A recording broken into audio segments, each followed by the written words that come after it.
বিসমিল্লাহির রহমানির রহিম। আসসালামু আলাইকুম ওয়া রাহমাতুল্লাহি ওয়া বারাকাতুহু। প্রিয় এসএসসি পরীক্ষার্থী, 2026 সালে যারা রয়েছে নবম এবং দশম শ্রেণী উভয় ক্লাসে আমরা এটি ব্যবহার করতে পারবো অবশ্যই। আজকে একটি প্রশ্ন নিয়েছি, সেটি 26 সেন্টিমিটার ব্যাস বিশিষ্ট বৃত্তের কেন্দ্র থেকে 5 সেন্টিমিটার দূরে অবস্থিত জে এর দৈর্ঘ্য কত? এটি যশোর বোর্ড 2023 সালে এই প্রশ্নটি এসেছিল, বোর্ড কোয়েশ্চেন। 26 সেন্টিমিটার ব্যাস, আমরা 26 সেন্টিমিটার ব্যাস ধরে একটি বৃত্ত অঙ্কন করব। ধরি এটি 26 সেন্টিমিটার ব্যাস, কেন্দ্র দিয়ে সেট করে পরিধির এই প্রান্ত থেকে গেলে এটাকে বলে ব্যাস। এটি ব্যাস, এটি 26 সেন্টিমিটার, অর্থাৎ কেন্দ্র থেকে এই পাশে 13 সেন্টিমিটার, এই পাশে 13 সেন্টিমিটার, টোটাল 26 সেন্টিমিটার। এটাই হলো ব্যাস। আর এতটুকু অংশকে বলে ব্যাসার্ধ, এতটুকুকে বলে ব্যাসার্ধ। এরপরে বলা হচ্ছে কি, 26 সেন্টিমিটার ব্যাস বিশিষ্ট বৃত্তের কেন্দ্র থেকে 5 সেন্টিমিটার দূরে অবস্থিত। আমরা সাপোজ এখান থেকে 5 সেন্টিমিটার দূরে, 5 সেন্টিমিটার দূরে অবস্থিত এটিকে আমরা যদি 5 সেন্টিমিটার ধরে নিই, 5 সেন্টিমিটার,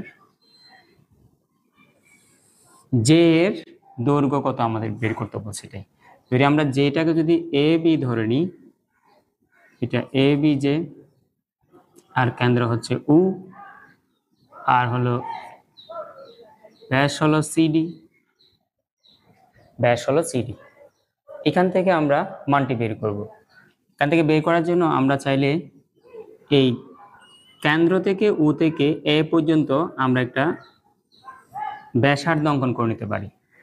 ব্যাসার্ধ অঙ্কন করে নিলে আমরা এই ও থেকে সি পর্যন্ত এটি একটি ব্যাসার্ধ, আর ও থেকে এ পর্যন্ত এটিও একটি ব্যাসার্ধ। তাহলে আমরা এখান থেকে কি সিদ্ধান্ত নিতে পারি, অর্থাৎ এই ব্যাসার্ধ যদি 13 সেন্টিমিটার হয় বা 13 সেন্টিমিটার হয়, তাহলে এটিও 13 সেন্টিমিটার হবে। অর্থাৎ এটির আমরা ত্রিভুজের সাপেক্ষে, এটা একটা সমকোণী ত্রিভুজ, তাহলে এটা হয় অতিভুজ। অতিভুজ, তাহলে আমরা পেয়ে গেলাম অতিভুজ হলো 13 সেন্টিমিটার।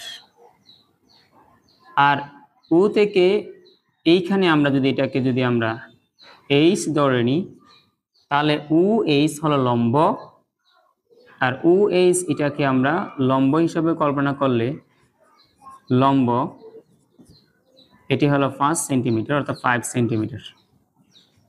তাহলে আমাদের প্রশ্ন রয়ে গেল ভূমি এর মান কত।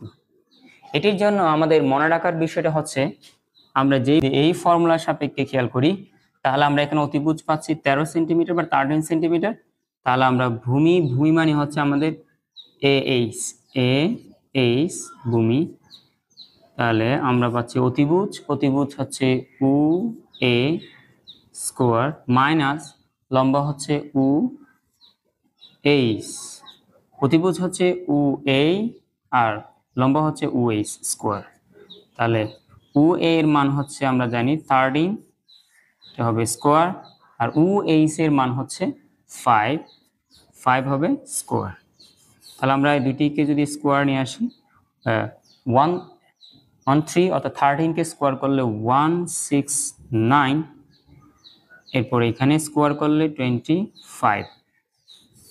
আমরা যদি এটাকে রুট ওভার থেকে মাইনাস করি, 9 থেকে 5 চলে গেলে আমরা কি পাই, 9 থেকে 5 চলে গেলে আমরা মাইনাস করব, 9 থেকে 5 চলে যাবে, অর্থাৎ আমরা পাবো 4। এখানে 6 থেকে 2 চলে গেলে সেটি হবে 4 বা 4, আর এখানে থাকবে 1। এখানে আমরা যদি এটাকে রুট বা বর্গমূল করি, তাহলে 1 2 পাওয়া যায়, অর্থাৎ 12 পাওয়া যায়। এই 12 কার মান, এ এইচ এর মান। এ এইচ মানে হচ্ছে ভূমি। এ এইচ যদি 12 হয় আর এইচ বি এটি 12 হবে, দুটি 12 হবে। আমরা যে তথ্যটা আগের ক্লাসে, পূর্বের ক্লাসে জেনে এসেছিলাম, সেটি হচ্ছে কি, সেই প্রথম ক্লাসে আমরা যে তথ্যটা জেনেছি সেটি হচ্ছে কেন্দ্র থেকে জের উপর অঙ্কিত লম্ব জে কে সমদ্বিখণ্ডিত করে, অর্থাৎ এইচ এর মান যতটুকু হবে এইচ বি এর মানও ততটুকু হবে। তাহলে আমাদের প্রশ্ন হচ্ছে এ বি এর মান কত, অর্থাৎ জে এর মান কত।